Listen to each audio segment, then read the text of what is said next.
Ang lumang bahay ay hindi lang luma, tahimik ito sa paraang nakakabingi. Nang muling tumira si Clara sa bahay ng kanyang yumaong ama, ramdam niya agad ang bigat sa hangin. Hindi ito yung karaniwang amoy ng lumang kahoy o alikabok. Para itong presensya, hindi nakikita, hindi naririnig pero nandoon. Parang may nanonood. "Ma, bakit po laging malamig dito sa hallway?" tanong ni Miguel, ang bunsong anak na 7 taong gulang. "Siguro dahil nasa ilalim ng puno," sagot ni Clara, pilit na pinapakalma ang sarili. Pero sa totoo lang, siya rin ay hindi mapakali. Mula noong lumipat sila, gabi-gabi may tila pamilyar na langit-ngit sa kisame. May mga usok na parang biglang nauusog sa paligid, at ang mga bata ay nagsimulang managinip ng masama. Si Kuya sabi niya may matandang lalaki sa may bintana, nakatingin lang, bulong ni Sofia, 9 na taong gulang, habang nakayakap sa unan. "Guni-guni lang yan, anak," wika ni Clara, pero pati siya ay nakaramdam ng kilabot. Wala namang dapat ikatakot, iyon ang sinasabi ng lohika niya, pero bakit parang may alam ang puso niya na ayaw sabihin ng utak? Sa loob ng 1 linggo, nagsimula na ang hindi maipaliwanag na tensyon sa bahay. Si Roberto, ang kanyang asawa, ay laging iritado. "Hindi ko maintindihan, Clara. Wala namang problema sa trabaho pero pakiramdam ko pag uwi ko dito, parang laging may mabigat sa dibdib ko," sabi niya isang gabi habang nakaupo sa harap ng mesa, hawak ang basong halos hindi ininom. "Nag-aaway kayo ni boss?" tanong ni Clara. "Hindi. Pero rito-rito sa bahay. Minsan parang gusto ko na lang maglakad palabas. Ewan ko. Tahimik. At ikaw, bakit laging puyat?" Si Clara ay hindi agad nakasagot. Puyat siya, totoo, pero hindi niya masabi kung bakit. Gabi-gabi, nagigising siya sa 1:00 o 2:00 ng madaling araw. Laging parang may tunog sa kusina o biglang aandar ang electric fan kahit hindi nakaplug. Hanggang isang araw, habang naglilinis ng lumang aparador ng ama sa itaas, may isang bagay siyang natagpuan. Isang maliit na bote. Salamin. May label pa, Divini Benedicta, malabo na ang sulat pero malinaw ang intensyon. "Ay naku, Papa," bulong niya habang kinukuskus ang bote gamit ang kanyang kamiseta. Tila may kakaibang init sa palad niya nang mahawakan ang bote. Kasama ng bote ay isang notebook, lumang-luma na, dilaw na ang mga pahina. Binuklat niya ito at sa unang pahina ay nakasulat. "Ang espiritual na laban ay nagsisimula sa tahanan. Tatay." Nagpatuloy siya sa pagbuklat. May mga sipi mula sa mga sermon, dasal, at ilang mahahabang kwento tungkol kay Padre Pio. Kinagabihan, hindi siya agad nakatulog. Pilit niyang iniisip kung bakit siya tila tinatawag ng lumang boteng iyon. Sa bandang 2:00 ng madaling araw, nanaginip siya. Isang simbahan. Dilim, walang tao. Sa gitna, may isang lalaking nakasuot ng abito, may puting balbas at malungkot na mata. Tumingin ito sa kanya direkta. "Bakit mo tinatago ang sandata?" tanong nito. "Anong sandata po?" tanong ni Clara sa panaginip. Itinuro ng lalaki ang bote ng tubig na hawak niya. Iyan ang ipinagkaloob. Pero hindi ito palamuti. Hindi ito para iparada. Ito ay para gamitin. Napabalikwas si Clara sa kama, hinihingal. "Roberto. Roberto, nanaginip ako pero mahimbing na natutulog ang asawa." Hindi niya ito ginising. Pagkababa niya ng kama, napansin niyang bukas ang aparador, ang parehong aparador na isinara niya ng hapon. At sa tabi ng kanyang bag, nandoon na naman ang bote ng tubig na nilagay niya sa ilalim ng kama. Kinabukasan, dinala niya ang bote sa kusina. Tahimik siyang nag-sign of the cross habang hawak ito. "Kung totoo nga to, kung totoo ang lahat ng nabasa ko kagabi, tulungan mo akong maintindihan. Pakita mo po sa akin," bulong niya. Nagsimula siyang magbasa ulit ng notebook ng ama. Sa isang pahina, nakasulat ng malalaking letra. "Marami ang may tubig na bendita sa bahay, pero ilan lang ang gumagamit. Ayon kay Padre Pio, may 5 pagkakamali tayo sa paggamit nito." Hindi niya alam kung bakit parang kinakausap siya ng salita sa pahina. Ngunit bago niya mapag-aralan ang nilalaman, biglang umiyak si Miguel mula sa kwarto. "Nay, may lalaki po sa kwarto ko." Dali-daling tumakbo si Clara, binuksan ang ilaw, walang tao. Si Miguel ay namumutla, nanginginig at may luha sa pisngi. Hindi niya alam kung ano ang nangyayari. Pero alam niyang kailangan niyang umaksyon. At ang unang hakbang ay nasa kanyang mga kamay. Bago magsimula, mag-subscribe ka na sa channel at i-like ang video para hindi mo makaligtaan ang anumang detalye ng kwentong ito na kahanga-hanga. Kinabukasan ng umagang iyon, hindi pa rin mapakali si Clara. Nakaupo siya sa mesa ng kusina, kape sa isang kamay at ang lumang notebook ng ama sa kabila. Tahimik ang bahay, maliban sa mga yabag ng mga batang papunta sa eskwela at ang ingay ng hangin dumaraan sa bukas na bintana. Binuklat niyang muli ang pahina na tila nangungusap sa kanya. Nakaukit sa gitna ng luma ngunit matibay na papel. 5 pagkakamali sa paggamit ng tubig na bendita, ayon kay Padre Pio. Hindi ito ginagamit araw-araw. Ginagamit ng walang intensyon o panalangin. Hindi binabasbasan ang mga pintuan at bintana. Hindi binabasbasan ang higaan bago matulog. Hindi binabasbasan ang mga miyembro ng pamilya, lalo na ang mga bata. Pinagmasdan niya ang maliit na botelya sa mesa. Nakapikit siya sandali sa kamarahang ibinulong. Hindi ako sigurado kung paano pero susubukan ko. Ginamit niya ito araw-araw. Magsisimula siya sa pinakamadali, ang paggamit araw-araw. Kinagabihan, bago siya pumasok sa kwarto, binuksan niya ang bote.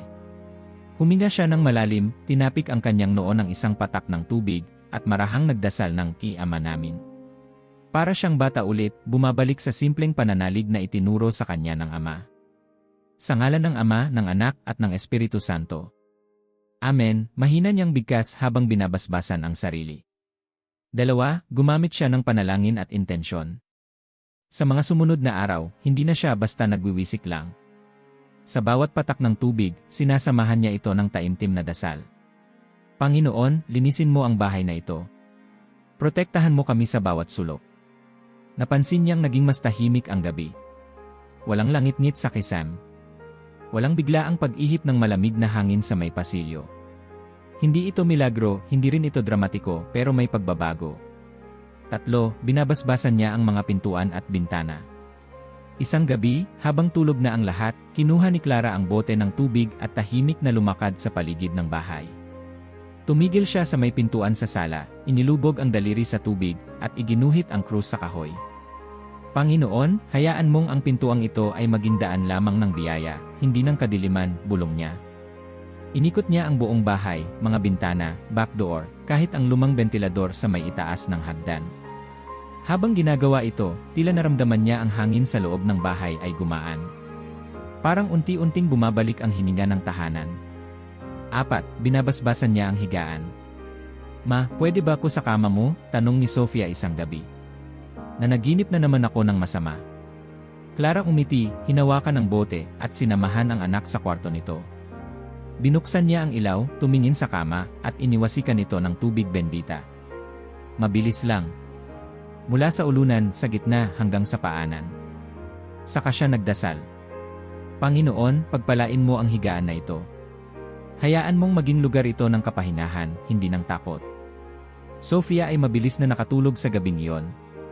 Si Clara ay nagtagal sa tabi ng pinto, pinagmamasdan ang kanyang anak na parang walang bigat sa dibdib. Isa itong tagumpay, kahit pansamantala lang. 5. Binabasbasan niya ang pamilya.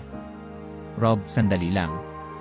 Pinigilan niya ang asawa bago ito lumabas ng bahay. Bitbit niya ang maliit na bote. Ha? Tanong ni Roberto, nagmamadali, naka-briefcase na. Gusto lang kitang basbasan. Napakunot ang noo ni Roberto, pero hindi na tumutol. Tinapik ni Clara ang noo nito ng isang patak ng tubig. Panginoon, bantayan mo si Roberto ngayong araw. Ilayo siya sa kapahamakan. Bigyan mo siya ng kapayapaan. Nagkatinginan sila saglit. May kakaibang lambing sa mga mata ni Roberto. Salamat, mahinang sabi nito. Kinagabihan, binasbasan niya si Miguel at si Sofia bago matulog. Naging parte ito ng kanilang gabi, kasabay ng toothbrush at dasal. Ma, di na po ako nananaginip ng multo, sabi ni Miguel pagkaraan ng ilang araw. Talaga? Tanong ni Clara. Opo. Parang may liwanag po sa kwarto ko. Napangiti siya. Hindi niya alam kung ano eksakto ang ginagawa ng tubig, pero alam niyang may nangyayari. Ngunit ang katahimikan ay hindi pa matagalan. Isang madaling araw, 3:14 Jess, tandang-tanda niya, napabalikwas siya ng bangon sa sigaw ni Miguel mula sa kabilang kwarto. Ay! Ayaw ay ene. Ayoko din eh. Dali-daling tumakbo si Clara. Binuksan niya ang pinto at nakita ang anak, nakaupo sa kama, nanginginig at pawis na pawis. Ang mga mata nito'y parang hindi siya agad makilala. Anak! Anak ko, si mama to, niyakap niya agad si Miguel. Anong nangyari? May tao po sa kwarto sa may bintana, wala siyang mukha, nakatingin lang siya. Hinaplos ni Clara ang likod ng anak. Wala ng tao, nandito na si mama. Napalingon siya sa bote ng tubig sa ibabaw ng kabinet. Kinuha niya ito, at nang hindi nagdadalawang isip, iniwisik sa buong kwarto, habang nagsasign of the cross. In the name of the Father, and of the Son, and of the Holy Spirit. Panginoon, linisin mo ang kwarto na ito sa anumang espiritong hindi mo pinahihintulutan. Ipadala mo ang iyong mga anghel para bantayan si Miguel. Padre Pio, ipanalangin mo kami. Pagkatapos ng dasal, napansin niyang huminahon ang paghinga ni Miguel. Ang pagkislot sa katawan nito ay tila unti-unting humupa. Sa loob ng 5-10 minuto, nakatulog ito muli. Habang nakaupo siya sa tabi ng kama ng anak, pinipigil ang luha, isang bagay ang pumasok sa isip niya. Hindi ito imahinasyon lang. Hindi rin ito basta panaginip ng bata. May totoong labanan na hindi nakikita ng mata, at sa loob ng kanyang tahanan, iyon ay nagsimula ng matagal na. Ang tubig na bendita ang panalangin, ang mga simpleng ritual na binabaliwala ng maraming tao, lahat pala iyon ay armas. Protection. Kalasad. At kung hindi niya ito gagamitin ng tama at tuloy-tuloy, sino pa ang gagawa para sa kanyang pamilya? Kinabukasan, habang papalubog ang araw, bumalik siya sa notebook ng ama. Binasa niyang muli ang isang nakasulat sa gilid ng pahina, tila isang personal na paalala. Kung walang magbabantay sa tahanan, ang kadiliman ay papasok hindi sa lakas, kundi sa katahimikan. Tumindig ang balahibo ni Clara. Dahil ngayon, hindi na siya tahimik. At hindi na siya nag-iisa. Isang linggo na ang lumipas mula ng gabi ng sigaw ni Miguel. Simula noon, naging mas determinado si Clara sa kanyang ginagawa.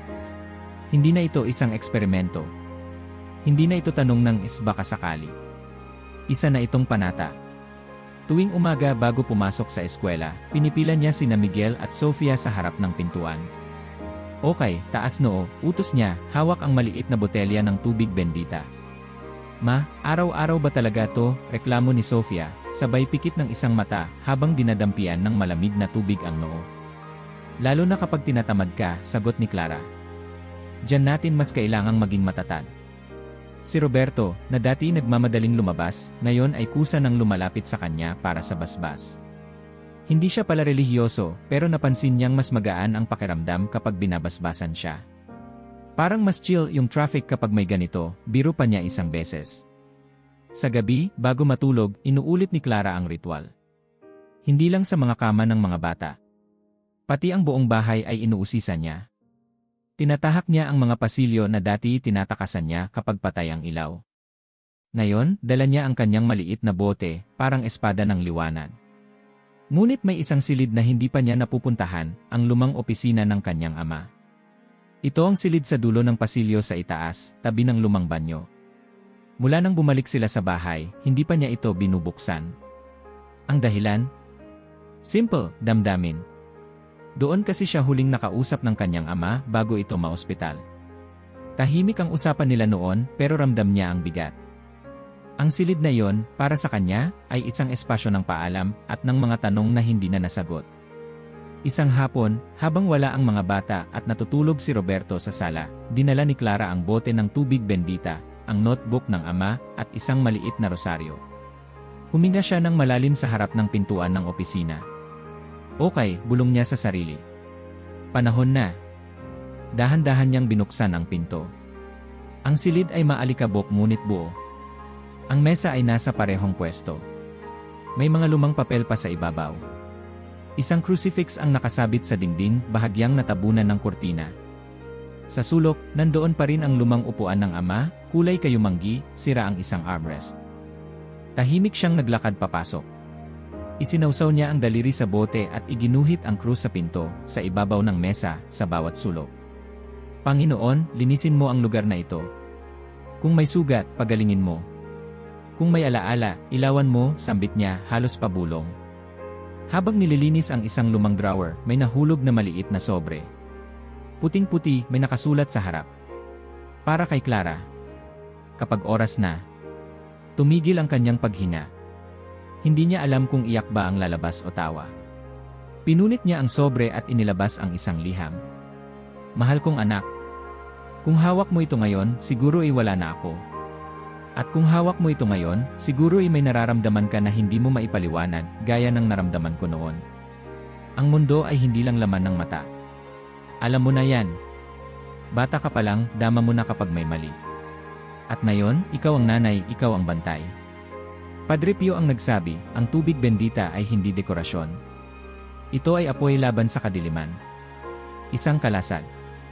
Pero gaya ng lahat ng sandata, walang silbi kung hindi ginagamit. Bawat pintuan sa bahay natin ay pinagbabasbasan ko noon. Bawat gabi, binabasbasan ko ang iyong kwarto. Hindi mo alam, pero tuwing may sakit ka, nilalagyan ko ng patak ang noo mo habang natutulog ka. Hindi para sa akin, kundi para sa kanya. Dahil sa kanya ang lahat. Anak, ituloy mo. Kung hindi mo alam saan magsimula sa dasal. Kung hindi mo alam anong sasabihin, sabihin mo lang, narito po ako. Magsimula sa tubig. Sa araw-araw. Sa maliit. Dahil doon nagsisimula ang liwanag. Hindi ka nag-iisa. Tatay. Tumulo ang luha ni Clara habang binabasa ang liham. Parang muling bumalik ang boses ng kanyang ama, malamig pero buo, may ngiti sa gilid. Mula sa labas ng bintana ng opisina, isang dampi ng hangin ang pumasok, tila ba nagsabing tama ang ginagawa mo. Nilapitan niya ang crucifix, pinunasan ito, at saka hinalikan. Salamat, Tay. Pagbaba niya, sinalubong siya ni Sofia. Ma, bakit po basang-basang kamay niyo? Galing lang ako sa itaas. Binisita ko ang kwarto ni Lolo. May multo po ba doon? Ngumiti si Clara, tuyo na ang luha. Hindi. May alaala lang. At may lakas. Mula noon, isinama na rin niya ang opisina sa gabi-gabing ritual. Binubuksan niya ito, binabasbasan, saka sinasara. Hindi bilang takot, kundi bilang paggalang. Parte ito ngayon ng T-circuit, gaya ng tawag niya rito sa isip. Ang buong bahay ay parang naging katawan, ang mga pinto ay parang ugat, ang mga kama ay pahinahan ng puso, at ang tubig bendita ay parang dugo ng panalangin na dumadaloy sa bawat sulok. Ang pagkakaiba? Dati, ang bahay ay puno ng katahimikan na mabigat. Ngayon, ang katahimikan ay may kapayapaan. Isang gabi, habang binabasbasan niya ang hagdanan, nilapitan siya ni Roberto. Clara, bulong nito. Alam mo ba, simula nang gawin mo to, parang mas mabait ang mga bata sa isa't isa. Napangiti si Clara. Baka nasanay lang sa routine. Hindi sagot ni Roberto. Iba. Parang. Yung bahay, may hininga na ulit. Tahimik silang nagkatinginan. Tama si Roberto. At sa puntong iyon, alam na ni Clara, hindi ito basta tubig. Hindi ito ritual lang. Ito ay pananampalataya na isinasabuhay, araw-araw, sa maliit na paraan, sa harap ng Diyos na hindi man nakikita, pero laging nandoon. Ang bahay ay hindi na gaya ng dati. Hindi ito dahil sa bagong pintura, wala namang inayos. Hindi rin ito dahil sa gamit, pareho pa rin ang mga lumang kurtina, ang sirang drawer sa kwarto ni Miguel, at ang lagas na doorknob sa banyo. Pero may isang bagay na hindi maipaliwanag, isang presensya na parang niyayakap ang buong espasyo. Isang gabi, habang naghuhugas ng pinggan, tinanong ni Roberto si Clara, napansin mo ba parang tahimik na tahimik ngayon? Napansin ko, sagot niya. Pero hindi yung dating tahimik na mabigat. Ibang tahimik. Parang payapa. Tahimik silang nagkatinginan. Sa labas ng bintana, kita ang dilim, pero sa loob ng bahay, maliwanag at mainit. May ilaw na hindi lang galing sa bumbilya. Parang ang mismong mga pader ay nagbago. Hindi nagtagal, napansin na rin ito ng ibang tao. Grabe, Clara. Ang gaan dito sa inyo, sabi ng kaibigan niyang si Marites, nang dumaan para maghatid ng binyagang imbitasyon. Parang gusto ko na lang umupo rito buong araw, biro ng isa pa, si Lorna, habang hinihigop ang kape. Ngumiti si Clara, hindi na nagtaka. Hindi niya binanggit ang tubig bendita, hindi agad. Pero nang tanungin siya ni Lorna kung may bagong ginawa sa bahay, sinabi lang niya. Sinimulan ko lang manalangin ulit. Mas madalas. At binasbasan ko ang bahay. Nagkatinginan ang dalawa niyang bisita. Gusto ko yan, sabi ni Maritz. Pwede mo ba akong bigyan ng konting tubig bendita? Simula noon, si Clara ay tila naging tahimik na apostol ng maliit na bote.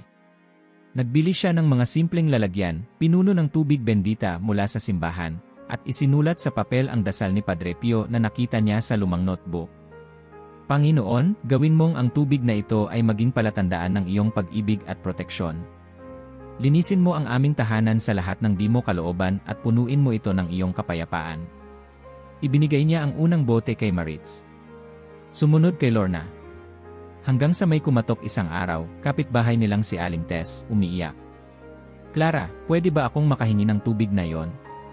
Sabi ni Maritz, nakakatulong. Hindi na natutulog ang apo ko sa gabi. Hindi siya nagtanong ng detalye. Tumango lang, kinuha ang isa sa mga nakareserba niyang lalagyan, binasbasan ito sa maliit na altar sa may hagdanan at iniabot. Sa bahay, ang mga bata ay parang nakahanap ng bago ngunit lumang ritmo. Bago matulog, sila na mismo ang sumusundot kay Clara. Ma, yung tubig po natin. Minsan, si Sofia na ang naglalagay ng krus sa noo ni Miguel. Si Roberto, na dati nagsisindi lang ng ilaw sa may altar kapag Pasko, ngayon ay minsan na ring nakikitayo sa dasal. Hindi dramatic ang pagbabago. Walang bulalakaw. Walang boses mula sa langit. Pero araw-araw may katahimikang dumarating. Mas kaunti ang sigawan. Mas konti ang pag-aalitan. May mga gabi pa ring pagod ang lahat, may mga umaga pa ring nagmamadali, pero iba na ang bahay. Isang gabi, habang naglilinis si Clara ng lumang mesa sa kusina, tumigil siya at tumingin sa paligid. Ito ang parehong bahay kung saan siya lumaki. Kung saan siya umiwas. Kung saan niya naramdaman ang pagkawala ng ama. Pero ngayon, ito na rin ang bahay kung saan siya muling nakatagpo ng pananampalataya, hindi yung pangsimbahan lang, kundi yung pang-araw-araw, pangbuhay. Napangiti siya. Kinuha niya ang bote ng tubig bendita sa gilid ng ref at tumayo sa may pinto ng bahay. Kids, sigaw niya. Halika muna kayo. Tumakbo sina Miguel at Sofia palabas ng kwarto. Anong meron, ma? Tanong ni Miguel. Gabi na, di ba? Tanong niya pabalik. Opo. Bago tayo matulog isa pang basbas. Tumayo sila sa harap ng pintuan. Pinikit ni Clara ang mga mata, hinawakan ng bote, at marahang iginuhit ang krus sa itaas ng pintuan. Panginoon, bantayan mo ang pintuang ito. Sa loob nito, hayaang manirahan ang iyong kapayapaan. Sa labas nito, ilayo mo kami sa anumang panganib. Sa pangalan ni Jesus, Amen. Niyakap niya ang mga anak. Si Roberto ay nakasilip mula sa sala, nakangiti. Ang ganda mo tingnan dyan, Clara, sabi nito. Para kang pari. Tama lang.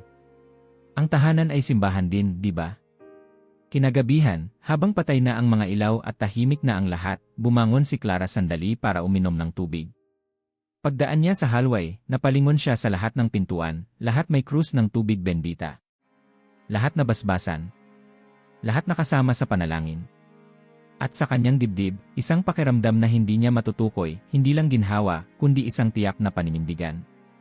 Na kung may darating mang unos, handa na sila. Hindi dahil malalakas sila, kundi dahil hindi na sila nag-isa. Sa sulok ng altar, nakasandal pa rin ang lumang notebook ng kanyang ama. Sa gilid nito, sinulatan na niya ng sariling sulat kamay. Ang bahay ay humihina kapag ang panalangin ay pinalalakas ang mga pader nito. At ang tubig na bendita ay hindi lang tubig. Ito ang paalala na ang Diyos ay naririto. Araw-araw. Kung umabot ka sa dulo, i-comment lang ang salitang proteksyon. Mag-subscribe sa channel at i-share sa pamilya at kaibigan.